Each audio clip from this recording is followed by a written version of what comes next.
넥스 기술 김상길입니다. 퍼폼 3D 초급 사용자 교육인데요. 예전부터 하던 교육이랑 크게 차이는 없는데, 교육할 때마다 이제 그 피마, 빔이라든가 칼럼에 대해서, 그 ABC 백본 커브 그리기 위한 값들을 계산을 어떻게 하고, 퍼폼 3D 입력을 어떻게 하는지 설명이 좀 어렵다고 얘기를 많이 하셔서, 예전과 달리 그 부분을 좀 더 자세히 설명드릴 거고요. 하루 교육이라서 버전 10에 추가된 기능 설명도 있고 해서 아마 전체를 다 설명드릴 수는 없어서, 교육 목적은 초급자라고 가정하에 오늘 교육 들으시고 홈페이지에 있는 한글 따라하기 한 150페이지 분량짜리 있는데, 그거 두세 번 반복하시면은 간단한 모델 작업하실 수 있고, 다른 데서 받은 모델 분석하실 수 있고, 스스로 공부하실 수 있게끔 하는 걸 목표로 하고 있습니다. 퍼폼 3D가 동해석 전문 프로그램이지 않습니까? 우리가 주로 하는 거는 이제 성능 기반 내진 해석해가지고 비선형 시간 이력 해석을 주로 다루고 있는데요. 프로그램 안에는 꼭 지진 하중이 아니더라도 뭐 기계 하중에 대한 진동 해석을 할 수도 있고, 풍하중에 대한 어떤 시간 이력 해석을 할 수도 있고, 스펙트럼 해석, 푸시오버 해석 여러 가지가 있습니다. 주로 비선형 시간 이력 해석을 다루기 때문에, 주로 사용하시기 때문에 그 내용 중심으로 설명을 드릴 거고요. 그래서 앞부분에는 직접 사용법 교육에는 들어가지 않지만 스펙트럼이랑 푸시오버 해석에서 조금 이해하고 넘어가셔야 될 것들 설명드릴 거고, 비선형 시간 이력 해석 중에서는 뒤에 사용법 교육과 별도로 퍼폼 3D가 아마 해석 속도가 압도적으로 빠르다는 얘기를 많이 들으셨을 거예요. 그 이유는 일반 범용 프로그램에서는 직접적 분법으로 풀 때 이제 뉴턴 랩슨이라든가 이런 반복 해석법을 주로 쓰는데, 퍼폼에는 이벤트 투 이벤트 온이라는 좀 다른 수치해석 기법을 쓰고 있습니다. 그 기법을 이해하셔야지 퍼폼에 있는 입력창에 대한 어떤 값들을 제대로 넣으실 수가 있기 때문에 그 부분 먼저 설명드릴 거고요. 그리고 단면 재상수, 모델링 이런 쪽으로 넘어가도록 하겠습니다. 제 목소리 들리시죠? 마이크 안 쓰셔도? 예. 먼저 응답 스펙트럼 해석입니다. 지금 복잡하게 산식이 나와 있는데, 이 산식은 아마 구조 동력학을 만약에 배우셨던 분이라면 이론서에 있는 단자 유도계에 대한 지진 하중을 받는 동적 평형 방정식이고 미분 방정식으로 푼 겁니다. 결론적으로 산식이 정리가 되면 이런 산식이 나오는데요. 이 산식에 보면 우리가 구하고 싶은 거는 지진 하중이 왔을 때 구조물의 응답입니다. 이 응답은 변이 속도, 가속도로 이제 구하는 거죠. 그럼 여기 산식에서 보면 변이 속도, 가속도가 있으니까 이게 이제 우리가 풀고 싶은 거고, 이걸 풀기 위해서는 나머지 항목들을 알아야 되는데, 산식을 가만히 보시면 여기 있는 거는 지방 가속도입니다. 지방 가속도는 지진 하중이죠. 우리나라는 이제 역사 지진파 기록이 최근에 경주나 포항 게 있긴 하지만 대부분 외국에서 이제 가져온다든가 인공 지진파를 쓰고 있는데, 어쨌든 알고 있는 값입니다. 왜냐하면은 코드에 집안 조건에 따라서 스펙트럼이 있고, 그걸 만족시키는 지진파를 찾을 거기 때문에 기지의 값입니다. 요거는 주기 진동수 관련된 값이니까 구조물의 질량과 강성만 있으면 아는 값이죠. 그 다음에 여기 있는 거는 댐핑입니다. 구조 감쇄비 우리가 5%로 보통 가정을 할 테고, 비선형 해석을 할 때는 2.5%로 볼 겁니다. 물론 구조 감쇄비 외에 구조물이 비선형 거동을 하면서 이력 거동을 하니까 이제 루프를 그리면서 에너지 소산이 생기고, 그런 거에 의한 추가적인 감쇄 효과가 물론 있을 겁니다. 그래서 결국 이 산식을 보시면 풀 수 있고 변이 속도, 가속도를 구할 수 있다는 얘기인데, 이 산식을 보통 스펙트럼과 연관해서 설명할 때 이렇게 많이 예를 듭니다. 구조물이 100층짜리가 있고 10층짜리가 있는데, 이 두 개의 질량과 강성비가 같다면은, 그러면은 주기랑 진동소 텀이 같겠죠. 그리고 동일한 지진이 왔을 때는 요 지방 가속도가 동일할 테고, 구조 감쇄비는 우리가 5%로 가정하니까 또 같은 값이죠. 그러니까 결국은 질량과 강성에 대한 비가 같으면은 구조물이 100층이 되든 10층이 되든 동일한 응답을 가지고 있다라는 의미를 알 수가 있습니다. 그래서 이 스펙트럼은 단자유도계를 갖다 주기대가 다른 단자유도계를 여러 개 만든 다음에, 예를 들어서 1초짜리 단자유도계를 만들어 가지고 지방 가속도를 태워서 구조 감쇄비는 5%로 만약에 가정을 했다 그러면은 그거에 대한 응답을 미리 구해 놓은 겁니다. 그러니까 0에서부터 10초까지 이걸 계속 바꿔가면서 미리 그려 놓으면 되겠죠. 그죠? 미리 그려 놓는 건 왜죠? 만약에 우리가 단자유도계라고 가정을 한다면은 조금 전에 봤던 그런 복잡한 미분 방정식을 풀 필요 없이 그냥 스펙트럼에서 내가 주기가 어디에 해당되니까 거기에 해당되는 Y축의 가속도 값을 찾으면 그게 해가 되는 겁니다. 그죠? 그러니까 미리 구해 놓은 거예요. 근데 이제 우리가 응답 스펙트럼 해석을 할 때는 왜 이게 어렵냐면은 우리가 그러니까 입력 하중이라는 의미로 넣는 거는 스펙트럼밖에 없는데 우리가 다루는 구조물은 단자유도가 아닙니다. 그죠? 그래서 실제는 다자유도계죠. 그래서 우리가 응답 스펙트럼 해석을 할 때 모두 좌표계로 변환을 시킨 다음에 뭐 베티의 법칙으로 뭐 어떻게 하다 보면은 대각행렬만 남게 되고 그럼 각 모드끼리 연계성은 사라진 언커플드 상태가 되고 모드별로 풀면 됩니다. 기어도. 그러면은 예를 들어서 1번부터 10번까지의 모드를 고려한다고 그랬을 때 그런 식으로 모드 좌표계 변환이나 이런 과정을 통해 가지고 하나의 모드별로 계속 푸는 거죠. 스펙트럼을 대입해서. 그때 기여도가 질량 참여율 개념이 들어가겠죠. 그러니까 한 모드에 대해서 해석하는 걸 단자유도 해석처럼 이해를 하시면 됩니다. 물론 조금 차이는 있어요. 근데 어쨌든 그렇게 이해를 하시면 좀 이해하기가 쉽고요. 그러면은 그렇게 해석을 했는데 최종은 이제 그 모드가 각각을 기여하면서 합쳐진 값이잖아요. 근데 다 더할 수가 없어요. 한 번에 더할 수가. 왜? 우리가 비선형 시간 이력 해석이라든가 선형 시간 이력 해석을 할 때는 지진에 의한 최대 응답이 지진파에 따라서 다 다른 시간대에 발생할 수 있겠죠. 그죠? 그와 마찬가지로 우리가 모드별로 해석을 했지만 1번부터 10번 모드에서 발생하는 각 모드별 해의 최대값이 동일한 시간대에 발생한 게 아닙니다. 그죠? 그러니까 단순히 그냥 더해줘 버리면은 너무 가다평가한다라는 겁니다. 그래서 그 각 모드별로 값을 더해줄 때 기법이 SRSS나 CQC를 쓰게끔 되어 있습니다. 그래서 모드가 잘 분리돼가지고 1번 모드나 이런 데서 집중되어 있다면은, 그러니까 하나의 모드에 참여 질량이 크다 그러면은 SRSS를 주로 쓰고, 뭐 30%, 40%씩 이런 식으로 참여 질량이 분산되어 있을 때를 주로 CQC로 쓰게끔 되어 있습니다. 요즘은 다 CQC를 먼저 디폴트로 쓰죠. 그래서 기계 쪽은 또 그런 그 조합하는 기법이 조금 전에 말씀드렸던 두 개 외에도 여러 개가 더 있습니다. 어떤 식으로 산술 변경하는지 다 다른데, 어쨌든 가장 많이 쓰는 게 건설 쪽에서는 CQC니까 그렇게 이해하시면 됩니다. 푸시오버 해석입니다. 이제 그러니까 푸시오버 해석을 통해서 비선형 정적 해석을 수행하는 거죠. 어떤 특정 구조물 조건일 때는. 그래서 이제 푸시오버 해석을 먼저 이해를 하셔야 되는데, 기본 컨셉은 이런 겁니다. 이제 지금은 이제 수치 해석 프로그램이 많이 발전됐지만 옛날 같으면 이제 이런 모든 구조물을 비선형 시간 이력 해석을 한다는 건 굉장히 어려운 작업인 거죠. 해석 속도, 뭐 방대한 아웃풋.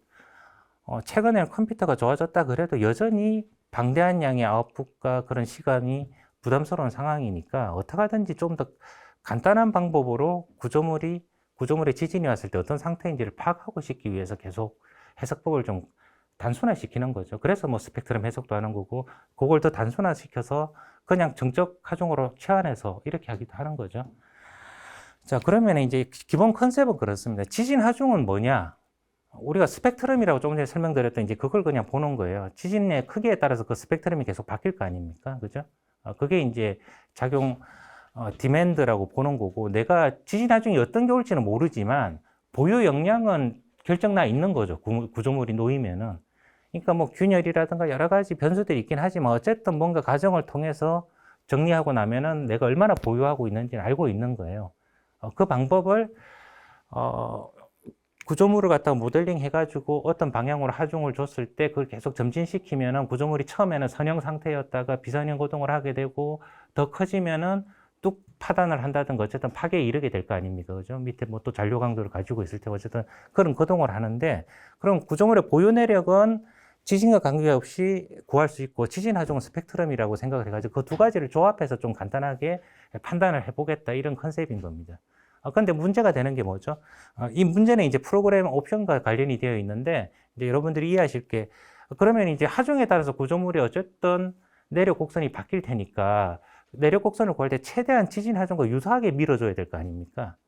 그래서 어쩔 수 없이 그것도 단순화시킬 수밖에 없는 거예요. 그래서 푸시오버 해석 프로그램들이 들어가 보면은 어떻게 밀 건가 했을 때 미는 형태를 뭐 고중하중 형태처럼 미는 것도 있고 그냥 가속도 방향으로 미는 것들도 있고, 최근에는 대부분 다 모드 쉐입 형상으로 미는 거죠. 그죠? 그 다음에 구조물이 어쨌든 하중은 그렇게 가정을 해서 단순화시켰다라고 하면은 또 한 가지는 그런 하중을 점진적으로 증가시켰을 때 구조물이 이제 소성 상태로 갈 때 항목 특성을 갖다가 묘사를 해야 되는데, 그게 실제 실험을 하지 않고서는 알기 힘든 거잖아요. 그러다 보니까 우리가 지침에서는, 코드나 지침에서는 대부분 단순한 형태의 단면들은 피마 힌지를 쓰게끔 가정을 해 놓은 거죠. 그 다음에 피마로 적용할 수 없는 거는 파이브를 쓰고 있습니다. 물론 그 둘 다 적용할 수 없을 때는 풀 FM 해석으로 재료 비선행 해석을 해야겠죠. 어쨌든 지금 이 해석은 굉장히 어려운 해석이지만 우리가 실무에서 적용하고 있는 해석이기 때문에 코드에서는 어떻게든지 단순화시키려고 그러는 거고, 피마 힌지를 쓰는 이유도 만약에 이 비탄성 시간 이력 해석이라든가 구조물의 재료 특성을 전공을 해서 뭐 박사학위를 가지고 있고 이걸 수년 연구하셨다 그러면은 다양하게 판단을 할 수 있겠지만, 일반 실무자는 해석을 하고 결과 분석을 해야 되는데, 피마 힌지, 그러니까 어떤 항복 특성을 입력을 하더라도 결과가 나온 후에 그 결과가 어떤 걸 의미하는지 알 수가 있어야 되잖아요. 근데 피마에서 있는 보호나 기둥은 어떻게 되어 있죠? 백본 커브로 항복 특성을 정의해 줄 뿐만 아니라 항복 허용 소송 회전각을 제공을 하고 있죠.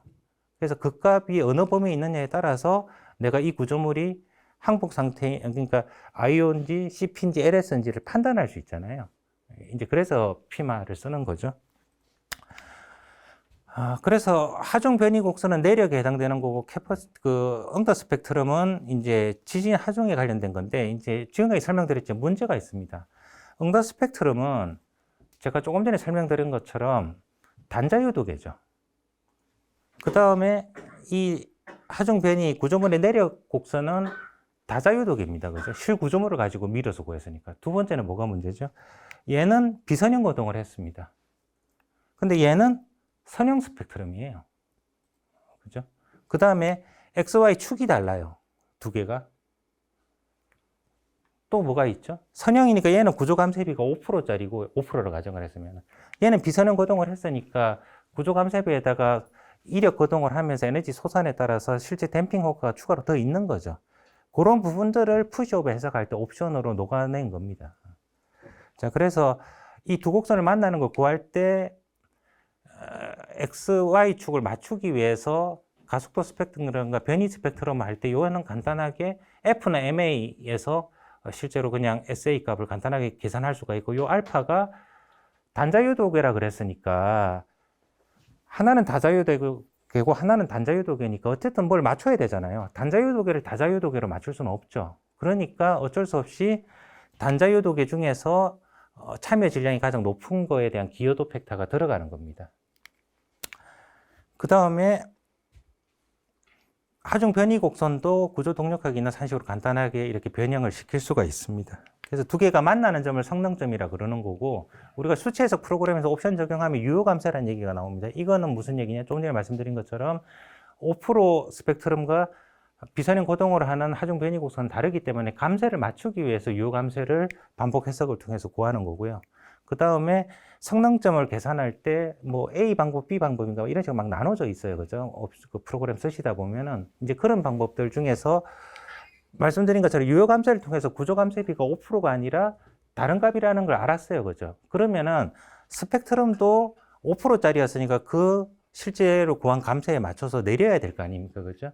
그랬을 때 가속도 구간과 속도 구간으로 나눠서 스펙트럼 감소 계수를 가지고 실제 비선형성을 반영한 선형화 시킨 거죠. 그죠? 그렇게 해가지고 만드는 것들입니다. 그래서 그 정도 개념 아시면 될 것 같고요. 자, 그래서 우리가 일반적으로 푸시오버 해석을 할 때 어떻게 하죠? 요즘은 아마 프로그램에서 자동화되어 있는 프로그램들도 있는데, 예전에는 반복 해석을 많이 했습니다. 푸시오버 해석할 때 어떻게 하냐? 어쨌든 구조물의 항복 특성을 갖다가 묘사할 수 있어야 되니까 피마 힌지를 구해야 되고, 그 힌지를 구하려면은 중력 하중에다가 지진 하중까지 값을 알아야 되는데, 처음 해석할 때 지진 하중 값을 모르죠. 지진에 대한 응답을 모르죠. 그러니까 고정 하중만 가지고 백본 커브를 만듭니다. 그래가지고 푸시오버 해석을 해가지고 성능점을 구해요. 그럼 성능점이 지진 시에 발생한 응답이잖아요. 그죠? 그 값을 다시 가져와가지고 백본 커브에서 ABC 값 피마 힌지를 다시 계산을 합니다. 벽체는 5니까 그냥 그대로 두는 거고, 그러면 다시 재해석을 하면 성능점이 바뀌었겠죠. 계속 이터레이션을 하는 겁니다. 더 이상 성능점이 변동이 없을 때까지. 그렇게 해서 해석을 종료시키는 게 이제 일반적으로 많이 아마 실무에서 쓰는 푸시오버 해석 방법일 겁니다. 그래서 이거는 그냥 제가 소개만 시켜드리는 거고, 근데 이제 그게 정말 합리적이냐? 합리적이죠. 근데 합리적인데 어렵죠. 많이 반복 해석을 해야 돼요. 아마 두세 번 정도는 최소한 해야 될 텐데, 이제 그래서 다른 이견을 가진 것도 있습니다. 그게 무슨 얘기냐면은, 우리가 푸시업 해석이니까 성능점에서 지진에 대한 응답을 정확하게 계산해서 이제 그 값을 가져오지만, 결국 비선행 시간 이력 해석할 때는 그렇게 할 수가 없잖아요. 타임 스텝별로 계속 응답치가 바뀌는데 그 지진 하중 값을 변화시키면서 백분 커브로 계속 바꾸기는 쉬운 작업이 아니거든요. 그죠? 실제로 반영을 못하니 그래서 스펙트럼 해석이라든가 이런 값을 그 대략 비싼 값을 가져와가지고 백분 커브를 갖다 가정하잖아요. 그죠? 그런 식으로 더 많이 하시잖아요. 이제 그런 차이도 있고, 우리가 성능점을 구하면 이제 밀다 보면은 스텝이 쭉 나오는데 쭉 이제 스텝별로 값이 나오죠. 그러면은 성능점이 100번 스텝과 101번 스텝 사이에 있다. 그러면 그 사이에 있는 값을 갖다 이제 정확한 값이니까 부관해서 읽잖아요. 그죠? 근데 이제 그게 그렇게 크게 의미가 있나라는 의견도 있습니다. 저도 거기에 동의하는 편이고요. 이제 그런 이유는 제가 CSI에 그런 식으로 이런 플로우대로 한번 기능 개선을 요청한 적이 있는데 CSI에서는 동의하지 않더라고요. 이게 무슨 얘기냐면은 100번과 101번 사이에 성능점이 있으면은 100번과 101번 스텝 중에서 불리한 값으로 그냥 걔네들은 갖다 쓰라는 쪽이에요. 어느 쪽이든 더 불리한 값으로. 왜냐면 그 성능점이 정확한 값이 아니니까. 우리가 성능점 수렴 잘 못 구할 때 방법도 바꾸잖아요. 그죠? 그런 식으로 가정을 다 둔 거기 때문에 가정을 둔 상태에서 오차가 존재하는데 거기서 또 그 정확한 값을 찾기 위해서 그렇게까지 하는 게 무슨 의미가 있냐. 정밀한 해석이 어차피 아닌 거고 또 설계란 개념으로 봤을 때는 그냥 인접한 스텝에서 나온 값 중에 불리한 값 갖다 쓰는 게 그냥 편리하게 되는 거 아니냐. 이제 이런 의견이 있더라고요. 그래서 그거는 설계 문화 차이도 있는 것 같습니다. 자, 조금 전에 설명드린 것처럼 푸시업 해석은 아까 전에 그런 축 변환이라든가 여러 가지 기본 가정을 봤을 때 단자유도, 그러니까 모두가 하나에 집중됐을 때 보통 쓰는 방법인 거예요. 그래서 정형화된 형태일 때. 근데 그러면은 만약에 한 3개 모드에 30%, 30%, 40%뭐 이런 식으로 기여도가 분리되어 있다. 그러면은 이제 이런 걸 못하니까 비선행 시간 이력 해석을 해야 되는 그런 지침들도 있죠. 근데 이제 계속 설계를 좀 간소화 해석을 하기 위해서 그 사이에 이제 얘기 나왔던 게 멀티모드 푸시업 해석이라는 개념들이 있는 거예요. 그러니까 지금 푸시업 해석이 하나의 그 모드에 집중된 그 모드에 대해서만 해석을 하는 단점이 있기 때문에 그걸 갖다 보완하고 싶은데 어떻게 할 건가? 그럼 두 가지 방법이 있겠죠.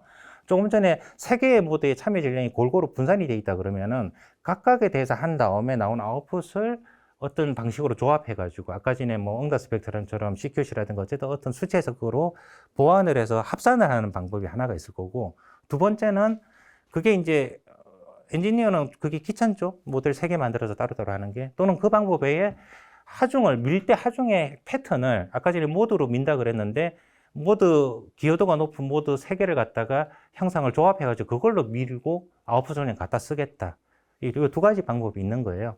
그래서 첫 번째 설명드렸던 거는 해석 결과를 사용자가 정리를 해야 되니까 어렵겠죠. 프로그램에서 별도로 개발하지 않는 이상. 그래서 보통은 이제 하중 미는 형태를 모두 여러 개를 갖다 조합해서 미는 형태로 프로그램에서 제공을 하고 있습니다. 그래서 퍼폼 3D 입력 대하창 나중에 푸시오버 쓰실 일이 있으면 여기 보면은 내가 고려하고 싶은 모드 참여율이 가장 높은 한 3개를 갖다가 이렇게 지정하실 수가 있고 요 팩트를 기여도를 곱해줍니다.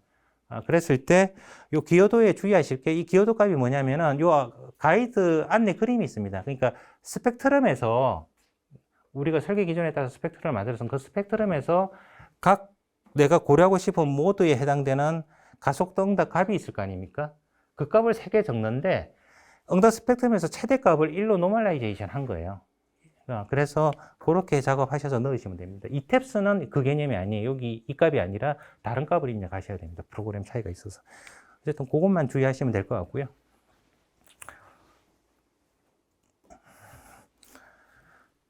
예, 비선행 시간 이력 해석 쪽입니다. 그래서 조금 전에 푸시오버 해석을 설명드릴 때 구조물의 비정형성을 보완하기 위해서 멀티모드 푸시오버 해석을 하는 건데 이제 뭐 요즘은 논문이 어떻게 돼 있는지 모르겠지만 제가 예전에 봤을 때 논문들, 석사학위 논문들을 보면은 그 평면 비정형 쪽은 비선행 시간 이력 해석과 비교하면 잘 맞지 않았습니다. 그 당시에 논문들 보면은 초고층 건물들, 그러니까 수직으로 뭔가 어떤 형태일 때는 이 기법이 시간 이력 해석과 잘 맞았는데 구조물이 그렇게 높지 않고 중저층인데 평면으로 어떤 비선형 거동 비정형성을 띠는 뭐 비틀림 효과가 크겠죠, 그죠? 그런 형태일 때는 이 방법이 잘 맞지는 않다라고 논문들에 많이 나와 있었습니다.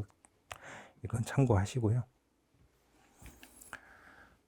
그래서 이제 우리가 AS41-13이나 17이나 또는 우리나라에 있는 지침들 보면은 가장 간단한 기존 건물 평가할 때 보면 가장 간단한 방법부터 가장 정밀한 방법을 쓸 때 제한 조건들이 있는 거죠. 어느 조건일 때는 푸시오버 해석을 쓰고 그 조건을 만족시키지 못하면은 비선행 시간 이력 해석을 해야 되는 그런 것들이 있습니다.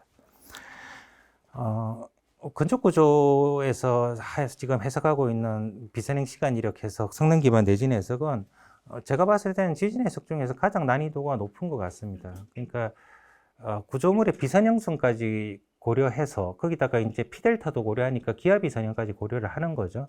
그런 해석들을 수행하는 게 많지가 않습니다. 토목에서도 실제로 그 현수교나 사장교에서 아주 큰 주탑들만 붕괴 방지 수준으로 비선행 시간 이력 해석을 해요. 그 정도일 때만.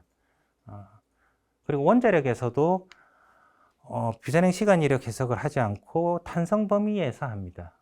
다른 효과를 추가로 고려하지 않고. 물론 해외에서는 그러니까 아주 강진 지역일 때는 면진이라든가 이런 시스템을 도입을 하든가 또는 어쨌든 구조물의 비선형성을 조금 더 고려해서 그러지 않으면 아예 원자력의 뭐 경락 구조나 보조 건물 이런 게 설계가 안 되기 때문에 그런 걸 고려를 하는데 우리나라에서는 아직까지는 다 탄성 설계를 일단 기본 방침을 하고 구조물의 비선형성까지 고려하는 거는 어쨌든 연구 단계예요. 지침이라든가.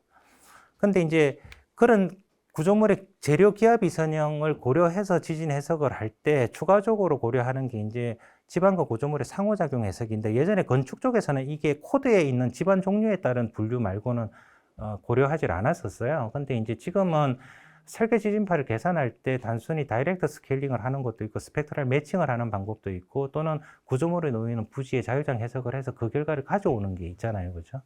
그랬을 때 그 자유장 해석을 하는 게 지방 구조물 상호작용에서 가장 중요한 지진파의 정폭을 보겠다라는 얘기입니다. 그래서 이 개념이 뭐냐면은 지진이 이제 그 암에서 쭉 타고 와가지고 구조물까지 올라와서 구조물을 흔들어가지고 구조물의 응답이 발생을 하는데 만약에 암에서 위에 구조물 밑에 있는 지반이 굉장히 소프트한 지반이라고 생각을 하면은 지진파가 오다가 암에서 소프트한 지반으로 바뀔 때 지진파가 크게 정폭을 하게 됩니다. 파가 해방이 되면서. 그래서 실제보다 훨씬 큰 지진파가 생길 수 있다는 걸 반영하기 위해서 지반구조물 상호작용 해석을 하는 첫 번째 이유이고요. 그래서 우리가 설계 기준에 보면 지반 종류가 어떤 거냐에 따라서 실제로 스펙트럼의 크기가 달라지잖아요. 그게 일종의 이제 그걸 반영을 하는 거죠, 개념적으로는. 근데 이제 중요 구조물일 때는 실제 구조물이 놓이는 위치의 지반을 조사를 해서 혹시나 더 큰 정폭이라든가 이런 게 발생할 수 있으니까 그걸 갖다가 봐주겠다라는 거죠. 두 번째는 간성상호작용입니다. 무슨 얘기냐면 지진파가 쭉 와가지고 구조물을 타고 이렇게 올라올 때 수직전파 하지 않고 실제로는 경사져서 올라오는데 우리는 기본 가정을 수직전파라고 생각해서 이렇게 지진파가 올라온다고 생각을 합니다. 지진파가 올라와서 구조물을 흔들게 되면은 구조물에 간성력이 발생을 하고 그 간성력은 집안 반력으로 집안에 전달이 됩니다. 그럼 집안의 하중이 제하되는 형태이기 때문에 집안의 특성이 바뀌어요. 그러면 지진파가 다시 올라오다가 집안이 처음에 집안과 특성이 좀 바뀐 거죠. 그럼 파의 성격이 바뀌어요. 그리고 구조물을 또 흔듭니다. 그리고 또 간성력이 발생하고 밑에 집안으로 전달하고 계속 상호작용을 하고 있는 거예요. 그런 걸 갖다가 간성 상호작용이라 합니다. 운동학적 상호작용은 프리필드에 강체 기초가 있을 때 그 밑에 계면, 그러니까 실제 기초와 집안이 만나는 면이 사실은 우리가 수체적으로 기본 가정하는 것과 다르지 않습니까? 완전 고정도 아니고 마찰도 있고 여러 가지 복잡한 현상들이 발생을 하잖아요. 그걸 묘사하는 건데 이 해석을 수행할 때 집안의 비선형성을, 그러니까 구조물의 비선형성을 빼면 이제 모든 분야에서 적용하는 가장 지진이 왔을 때 비선형 시간 이력에 있을 때 가장 복잡한 타입인데, 집안의 정폭이라든가 간성 상호작용은 비교적으로 구현을 하고 있는데 이 운동학적 상호작용은 프로그램에서 실제로는 정확하게 구현을 못하고 있고 아직도 여전히 연구인 상태입니다. 그리고 이 해석들은 대부분 다 사시를 가지고 수행을 합니다. 그러니까 만약에 원자력 구조물이라면 킨스 인허가를 할 수 있어야 되는데 사시를 쓰지 않고는 통과하기 쉽지 않은 겁니다. 근데 그 프로그램을 개발하신 분들도 이 부분은 많은 가정을 둔 거고 많은 오차를 포함하고 있다라고 얘기를 합니다. 근데 이제 사시를 쓰는 이유는 옛날에 대만에서 큰 지진이 온 적이 있었는데 90년도인가 더 옛날인가? 그때 이제 붕괴에 대한 원인 분석과 해석을 재해석을 수행했었어요. 여러 가지 프로그램으로. 그 당시에 사시가 제일 잘 맞았었어요. 그 이후로 원자력 쪽에 뭐 사시로 다 또 납품이 되어 있고 하니까 그랬을 때 이제 우리가 관심이 있는 거는 그러니까 이 전체를 다 해석을 하는 게 아닌가, 이제 건축 구조에서는 이제 자유장 해석을 수행하게끔 되어 있습니다. 집안에서 할지 건축 구조가 할지 모르지만 요즘 구조 프로그램에도 자유장 해석이 붙죠. 그러면은 이 자유장 해석의 목적은 아까 전에 그 상호작용 해석 중에서 한 가지를 보는 겁니다. 지진파의 정폭 효과를 구하고 싶다. 그래서 쉐이크 계열의 프로그램들을 쓰게끔 되어 있습니다. 다른 범용 프로그램에 붙어 있는 것들, 이런 것들은 쉐이크가 처음에 오픈소스였어요. 그걸 다 디벨롭, 각자가 다 다르게 디벨롭하고 또는 전후 처리를 바꾸고 이런 형태이기 때문에 누구나 다 만들 수 있습니다. 그래서 여기 보시면 부지에서 미래에 발생할 지진에 의해서 발생할 것으로 예상되는 진동 특성을 규명하는 작업이라고 되어 있는데, 부지에서 미래에 발생할 지진이 뭐죠? 결국은 설계 기준에 있는 스펙트럼인 겁니다. 그러니까 우리가 뭐가 발생할지 모르죠. 그래서 코드에 지정을 해놓은 거죠. 이런 스펙트럼을 쓰고 그 스펙트럼을 만족하는 형태의 지진파를 쓰라고 되어 있는 거잖아요. 그래서 그 지진파에 의해서 발생할 수 있는 응답 특성을 구하는 거고, 구조에서 갖다 쓰는 거는 지층별로 통과하면서 지진파가 어떻게 바뀌었는지 그걸 가져오는 겁니다. 그래서 쉐이크 계열의 집안 프로그램을 쓰면 2차원 집안 응답 해석을 결국은 하는 건데, 그쪽은 집안 쪽에서는 지층별로 토층의 뭐 전달 능력이라든가 이런 걸 다 보는 거죠. 이 해석을 통해서. 근데 이제 구조 쪽에서 보는 거는 직접 하던 집안에서 받아오던 각 토층별로 지진파를 받을 수 있는 거고, 보통은 구조물 하단에 있는 요걸 받으면 되는데, 만약에 지중 구조물이라면 기초 위치가 애매하다면 지진파가 놓는 흔드는 위치가 달라질 수 있잖아요. 그러니까 그 위치에 있는 지진파를 받는 거죠. 그래서 보통은 쉐이크 돌릴 때 안반 노도에서 지진파가 개척되는 부분에 위치에서 지진파를 놓고 나면은 프로그램에서는 기반함으로 끌어내린 다음에 다시 해석을 해서 구조물 기초 하단에 있는 지진파를 찾게끔 구성이 되어 있습니다. 자, 그래서 우리가 이 건축 구조에서 쓰고 싶은 결국은 자유장 해석을 직접 하시든 안 하시든 어쨌든 그걸 통해 가지고 지진파를 찾는 세 번째 지침에 있는 그 내용을 이해하기 위해서 설명을 드린 거고, 그러면 개념적으로 봤을 때 이런 겁니다. 우리가 제일 먼저 쓰고 있는 직접적으로 다이렉트 스케일링을 한다라는 거는, 구조물이 만약에 여기 있다 그러면 여기 밑에 있는 집안 조건을 갖다가 설계 기준에 있는 거에 따라서 판단해 가지고 그게 S2인지 S3인지를 봐 가지고 거기에 해당되는 응답 스펙트럼을 찾는 거죠. 그죠? 그리고 그 스펙트럼에 부합하게끔 지진파의 진폭만 조정하겠다라는 얘기인 겁니다. 그죠? 첫 번째 방법은. 두 번째 방법은 똑같이 집안 구조물 하단의 집안 조건을 판단해 가지고 스펙트럼 집안 조건을 찾고 S3였으면 S3에 대한 스펙트럼을 찾은 다음에 그 스펙트럼에 바짝 붙은, 단순히 진폭만 조정하는 게 아니라 스펙트럼에 완전히 어떤 특정 조건에 만족하게끔 매칭을 새로 하겠다라는 얘기인 거고요. 세 번째 있는 부정답 해석을 통해서 하겠다는 얘기는 기반함 S1 집안에서의 스펙트럼을 찾아가지고, S1이라는 건 기반함에 해당되는 거잖아요. 그럼 원래는 거기에 바짝 붙는, 그러니까 스펙트럴 매칭이 된 인공지진파를 입력을 하든가, 건축구조에서는 역사지진파를 쓰고 있으니까 그럼 역사지진파를 매칭을 해가지고 기반함에 해당되는 스펙트럼에 바짝 붙이겠다는 얘기인 거예요. 그럼 그걸 갖다가 쉐이크의 입력 파일로 넣은 다음에 자유장 해석을 해서 쭉 올라오면은 기초 하단부에 발생하는 지진파를 구할 수 있을 거 아닙니까? 그 값을 갖다 쓰는 게 원자력 쪽에서는 그렇게 쓰고 있는 거고요. 기반함에 매칭되는 스펙트럼을 인공지진파로 쓰지 않고, 역사지진파가 아니라 인공지진파를 쓴 다음에 자유장 해석을 통해서 구조물 하단에 기초 위치의 지진파를 찾는 게, 정폭된 지진파를 찾는 작업이 원칙적으로 원자력 쪽에서 하고 있는 거고, 저는 그게 제일 맞다라고 보는데, 건축 구조에서는 그 지진파가 나오면은 얘를 다시 이 구조물에 놓이는 집안 조건을 판단해서 S3이었다. 그럼 그 스펙트럼에 다시 재매칭 작업을 하시는 분들도 있어요. 저는 그 방법이 맞지 않다라고 생각하는 쪽인데, 어쨌든 그렇게 하시는 분들도 있어서 두 가지를 다 설명을 드리는 겁니다. 예. 저는 그 방법을 썼다 그러면 지진파의 정폭을 보겠다는 얘기고, 부지 특성을 반영한 걸 보겠다라는 거니까 S1의 매칭 후에 정폭된 이 지진파를 그냥 그대로 갖다 쓰는 게 맞다라고 보는 쪽입니다. 예.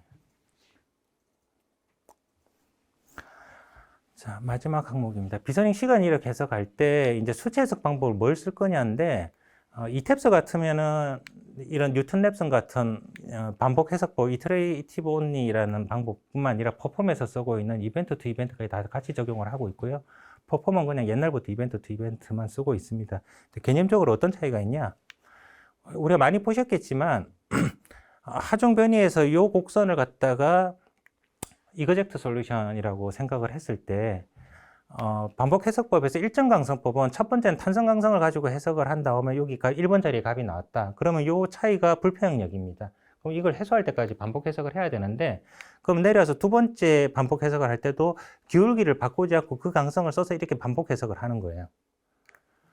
접선 강성법은 그 접선으로 강성을 구해가지고 거기에서 나오는 반복 해석을 할 때 계속 접선 방향으로 강성을 바꿔가지고 반복 해석을 수행하는 기법입니다. 그러면 이 그림에서 봤을 때는 1번부터 6번까지 반복 해석을 했고 얘는 1번부터 2번까지 얘기를 했으니까 마치 얘는 더 해석이 빠를 것 같고 얘는 더 느릴 것 같잖아요. 근데 상황마다 다릅니다. 왜 그러냐면은 반복 해석은 얘가 마치 작은 것처럼 보이지만 얘는 계속 접선 강성을 구해야 돼요. 강성 매트릭스에서 접선 강성을 계속 바꿔서 계산해야 되기 때문에 그게 더 힘든 작업일 수 있습니다. 그래서 어떤 게 더 나을지 모르겠고 저희 CSI 계열 제품에서 이탭스에서는 이 두 가지를 한 번에 고려하고 있어요.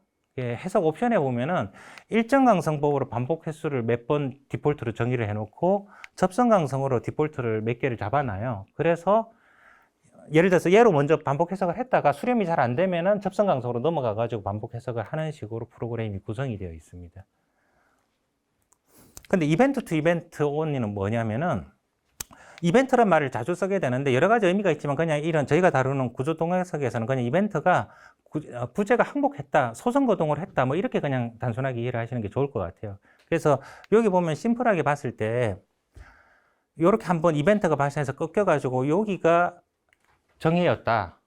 그럼 아까 전에 그 앞에 반복해석법처럼 이렇게 선형으로 푼 다음에 이벤트가 발생한 위치로 되돌아가가지고 다시 계산을 해서 그걸 찾아가는 겁니다. 이게 이벤트 투 이벤트 온인 거예요. 이벤트가 발생하면은 항복했기 때문에 강성이 바뀔 거 아닙니까? 그럼 강성을 수정해서 다시 요값을 찾아가는 거예요. 요건 지금 이벤트가 하나예요. 만약에 두 개다. 갔다가 되돌아와서 가는 형태인 거예요. 그래서 이 방법은 퍼폼3D 개발하신 파웰 교수가 만든 수치 해석법은 아니고 원래 있던 수치 해석법인데 빌딩 구조에 이걸 적용시키니까 굉장히 빨랐다라는 거예요. 이분이 봤을 때는. 그래서 이걸 쓰는데 이론적으로 봤을 때는 이벤트를 다 고려한다 그러면 원칙적으로 무조건 정의를 쫓아가는 거예요. 무조건. 근데 구조물의 이벤트가 몇 개 발생할지 모르죠. 지금은 예를 두 개를 들었지만 뭐 예를 들어 1000개가 있을 수가 있고 그 다음에 이벤트가 여기 바짝 붙어 있어. 예를 들어서. 그랬을 때 그 바짝 붙어서 별로 오차도 안 날 것 같은데 그것 때마다 다시 강성을 계산하는 게 굉장히 귀찮은 작업일 수 있죠. 그 두 가지가 있는 겁니다. 그러니까 얘가 이론적으로는 정의를 무조건 찾아야 되는데 만약에 정상적으로 구조물이 모델링 돼 있고 그러니까 아예 불평력이 가가지고 뭔가 모델링 이런 게 잘못돼서 그 어떤 오차가 크게 나는 걸 제외하고 그냥 만약에 정상적으로 봤을 때는 무조건 정의를 쫓아가야 되는데 오류가 왜 발생하냐, 오차가. 전체 이벤트 수가 몇 개인지를 모른다. 두 번째, 이벤트가 타타타닥 붙어 있을 때 얘를 다 고려하기에는 너무 시간적으로 오래 걸리니까 얘를 조금 무시하고 싶다. 그냥 몇 개가 바짝 붙어 있으면 몇 프로 내에서는 하나로 취급하고 싶다. 그러면 어쨌든 약간 곡선이 정의와 달라지겠죠. 그죠? 찾아가는 게. 오차 원인은 두 가지인 겁니다. 그러면 조금 전에 앞에 설명드린 것처럼 얘도 그러면 강성을 바꿔가는데 아까 전에 접선 강성법이랑 무슨 차이냐. 이렇게 생각하실 수 있잖아요. 접선 강성은 전체 강성 매트릭스를 바꾸는 거고 얘는 이벤트가 발생한 부재의 강성을 바꾸는 거잖아요. 그럼 정상적으로 설계되어 있다라고 가정을 하면 빌딩에서 이벤트가 발생하는 부재가 아까 전에 숫자는 모른다 그랬지만 너무 많으면 비정상인 거겠죠. 그죠? 그죠? 그러니까 그 시간이 훨씬 단축된다는 겁니다. 제가 개념은 설명을 드렸고 그 유튜브나 보면 파웰 교수 세미나 그 동영상들이 있어요. 거기 보면 그 교수님 얘기한 것 중에서는 한 20% 오차도 본다 뭐 이런 것들이 있어요. 근데 그거는 아마 전체적인 거동팡 용도인 것 같고 그래서 말씀드리고 싶었던 거는 퍼포먼스 수치 해석을 그런 개념으로 한다라는 거고 그래서 퍼포먼스 입력창에 보면 옵션들이 있는데 여러분들이 그냥 모르고 쓰시는 경우가 있어요. 그래서 처음 쓰시는 분들은 좀 헷갈릴 수 있겠지만 그 몇 번 퍼폼을 만져보신 분들은 어널리시스 시리즈에 보면 여기 보면은 요 대화창이 있습니다. 오버슛 팩터가 있는데 디폴트가 1%인가로 되어 있을 거예요. 근데 이게 무슨 개념이냐면은 아까 전에 처음에 설명드린 것처럼 이벤트가 요렇게 바짝 붙어서 발생했을 때 요거들끼리의 강도의 차이가 디폴트로 1% 정도까지밖에 차이가 1% 이내이면 하나로 보겠다는 얘기인 거예요. 그래서 여기가 0.2도 있고 20%도 있잖아요.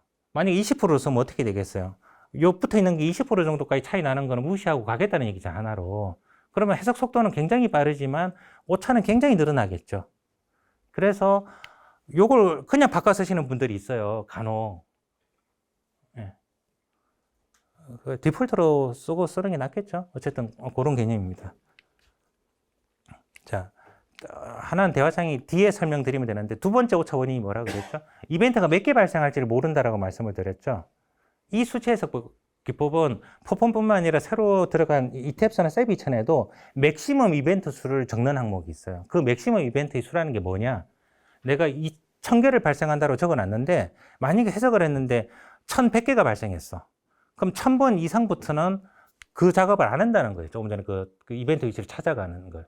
그러니까 1000번까지는 갔다가 1200개가 생겼다 그러면은 1001번부터 1200개까지는 이벤트가 발생해도 그런 반복 해석을 안 한다는 얘기니까 그것만큼 또 오차가 생기는 겁니다. 그래서 그 두 가지를 주의하셔야 됩니다. 예, 본교육으로 들어가도록 하겠습니다. 퍼폼 3D 모델링 방법은 크게 뭐 예전부터 굉장히 사용법이 불편해왔던 프로그램이기 때문에 모델링 방법이 여러 가지 있는 이유는 불편하다 보니까 여러 가지 편법을 찾기 위해서 좀 방법을 여러 가지를 두고 있는 거예요. 최근에 이제 버전 10에서 테이블 입력 기능이 들어왔기 때문에 모델링 쪽에는 거의 대부분 아직 들어왔는데 그래서 모델링 쪽에서는 좀 굉장히 많이 지금은 좀 편리해졌고요. 왜냐하면 비선형 속성을 입력하는 게 테이블 입력으로 들어왔기 때문에 일단 가장 편해지는 거고요.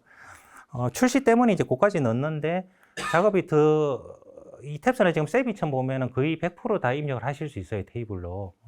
그래서 계속 마이너 업그레이드, 메이저 업그레이드 될 때마다 요 테이블 기능이 추가가 될 겁니다. 지금 버전 10에서는 어디까지 들어갔는지는 오늘 교육 때 설명을 드릴 거고요.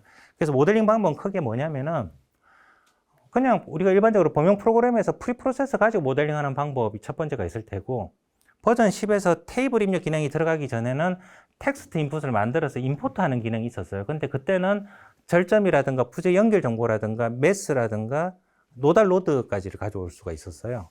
그게 임포트하는 기능이 있었고요.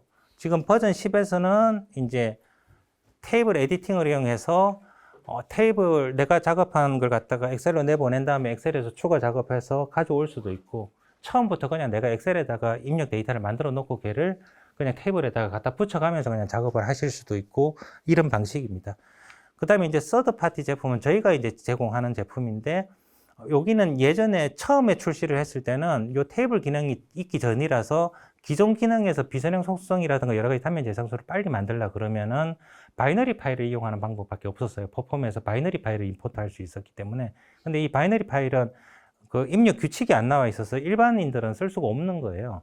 개발자들도 그 바이너리 포맷이 안 나와 있어서 만들 수가 없었고, 그래서 저희가 시행착오를 통해서 만들어 가지고 가장 많이 쓰는 것들만 멀티로 대량으로 작업해서 바이너리로 저장한 다음에 퍼폼에서 임포트해서 쓰는 구조였는데 지금은 이 테이블 기능에서 비선형 속성 부분이 다 들어왔단 말이에요. 그래서 이제 여기에서는 아까 전에 말씀드렸던 기존 기능에다가 뭐 예를 10을 가지고 계시지 않는 분들은 이걸 쓰면 좀 더 편하니까 그 다음에 이제 기둥과 포에 대해서 백폼 커브 ABC 값을 계산하는 거 그리고 퍼폼 인풋으로 변환시켜주는 뭐 이런 기능들이 이번 버전에 추가가 됐고요. 지금 테스트 중이니까 테스트 완료되면은 여러분들한테 배포가 될 겁니다.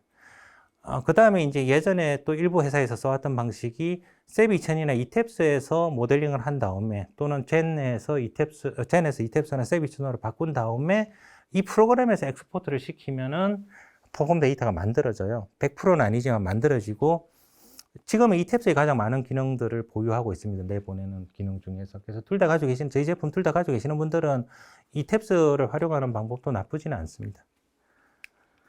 자, 프로그램 전체 구성부터 설명을 드리겠습니다.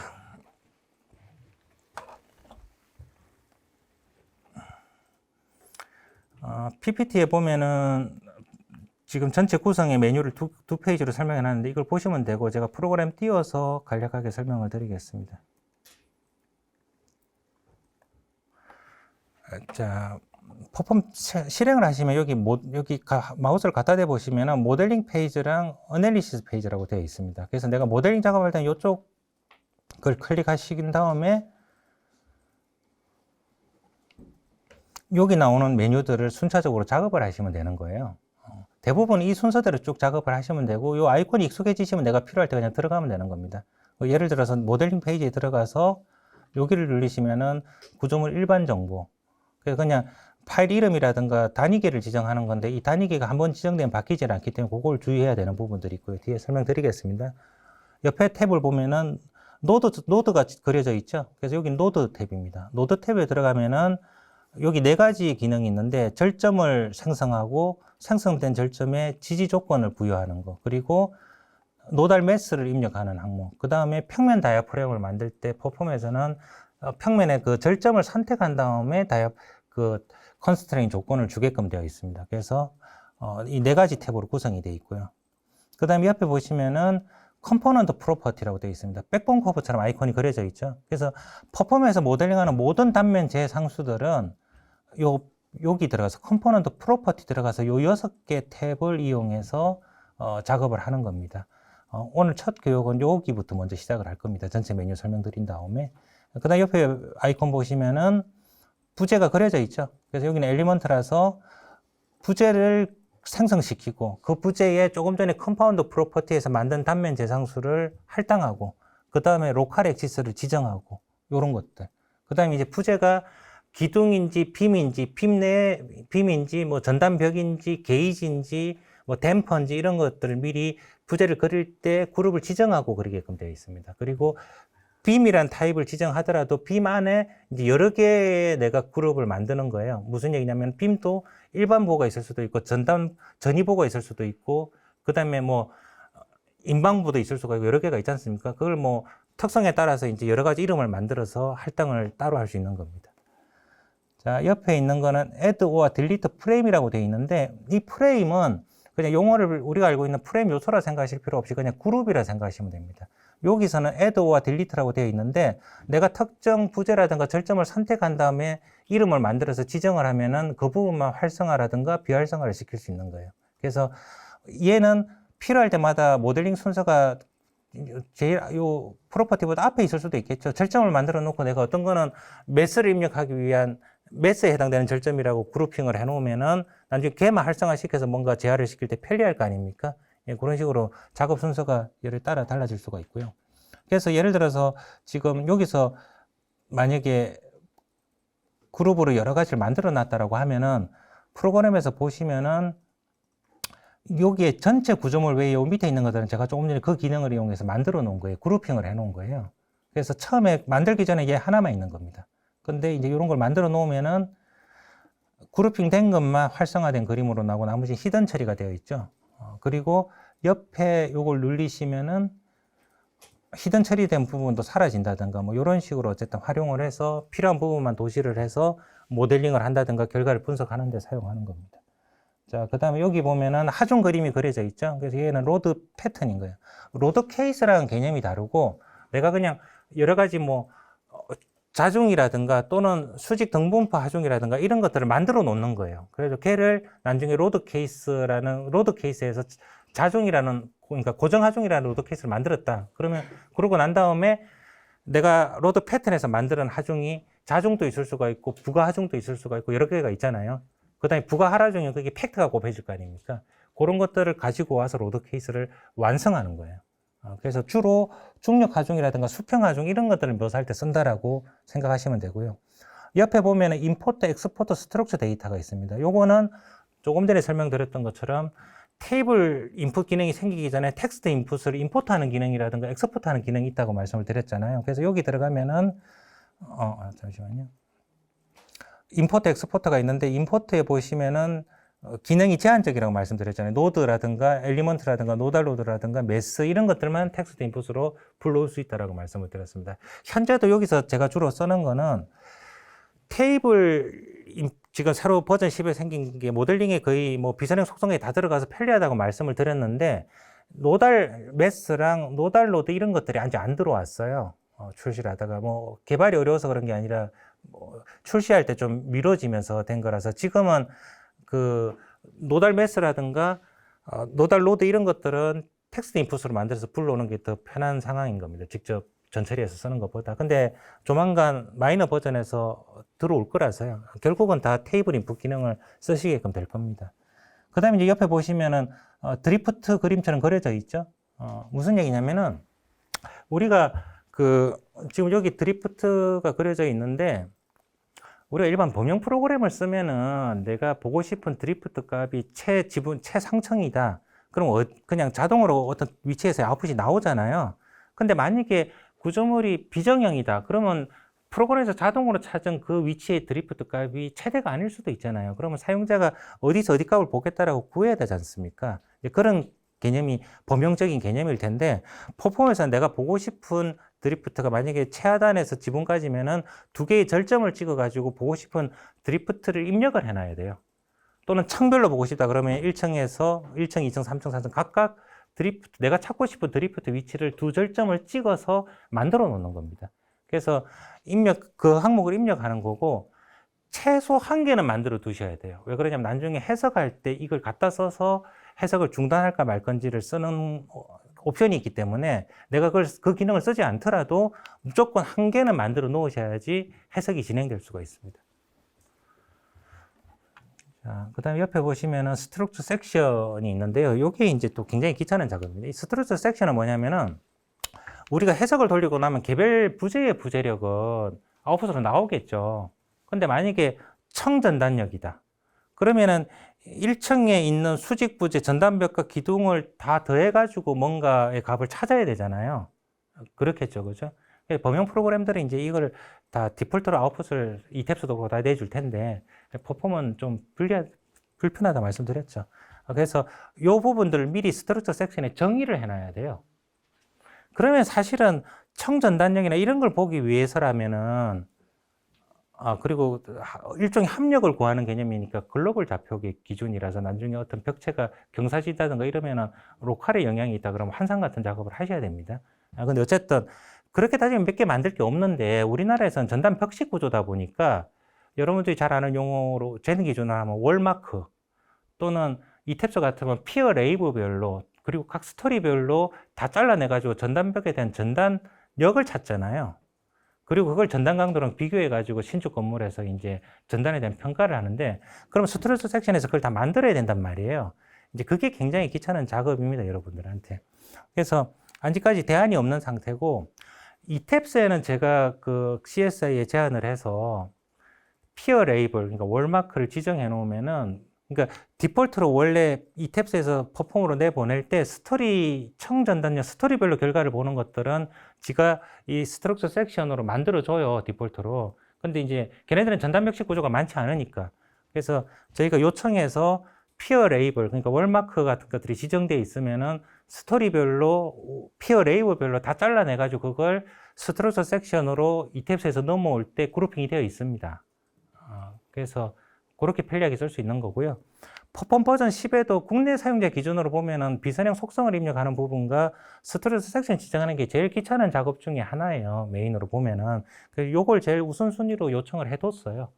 그래서 당장은 이탭도 쓰면 편하다 말씀을 드렸지만 어쨌든 요 부분이 조만간 그 테이블에 추가로 들어오니까 그때 사용하셔도 되고요. 어쨌든 현재 상태와 향후를 말씀드린 겁니다.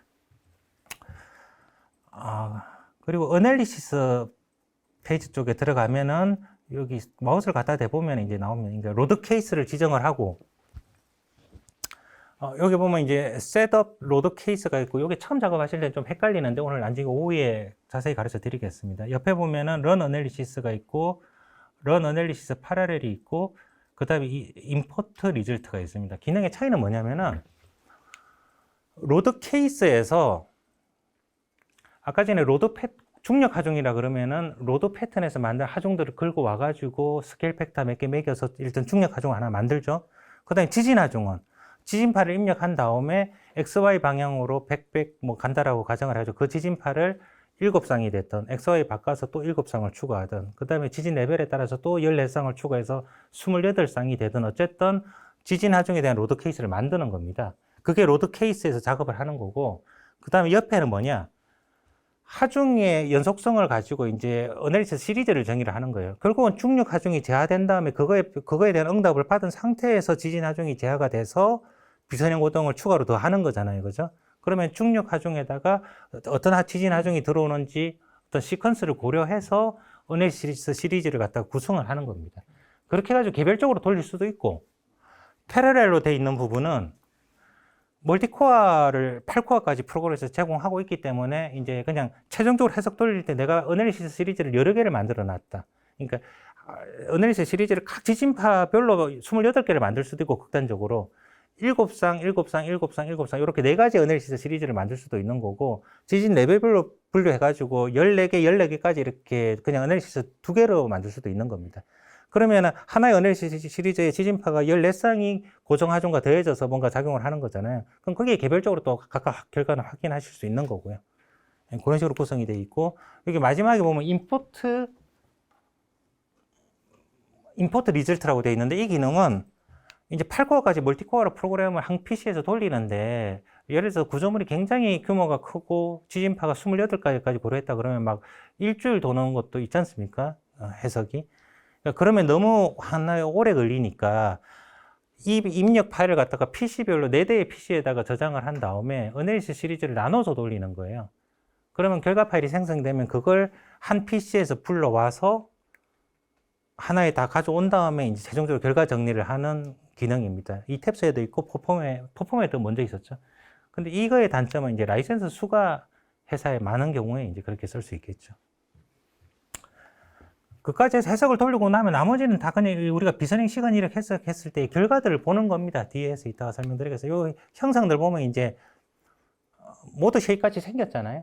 그래서 결국 뒤에 보면 뒤에 항목들은 뭐 모드 쉐입을 본다든가 응답에 대한 시간 이력 결과를 본다든가 뭐 변이 드리프트 무슨 부재력 이런 것들 보는 거고 푸시오브 해석해서 뭐 성능점을 보는 이런 항목들로 되어 있으니까 PPT에 나와 있는 모델링 페이지, 어널리시스 페이지 2개 페이지에 있는 항목들 자세히 읽어보시면 이해가 가실 겁니다.